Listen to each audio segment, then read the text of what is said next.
kwa mambo ya Nzoia. Tumepata court orders kusimamisha mambo ya Rai.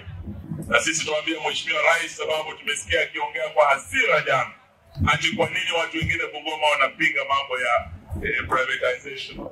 Sisi tumwambia Mheshimiwa Rais, respect court orders, respect the rule of law. Tumekuwa na Attorney General wako kotini. There are very good grounds ya watu wa Bungoma kukasirika na yale mambo uliwaahidi na haukutenda. Kuleta mashine mpya haukuleta. Kulipa wafanyikazi haukulipa. Kulipa wakulima haukulipa. So there's a good reason why the people of Bungoma are resisting. So weka ahadi zako, wanasema ahadi ni deni Mheshimiwa Rais.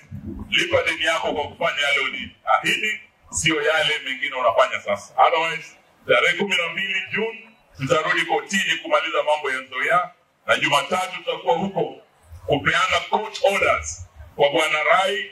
Na Bwana Rai, tunakuomba, don't waste your money. If you are occupying Nzoia against court orders, you are a trespasser, and on Monday we shall take your side.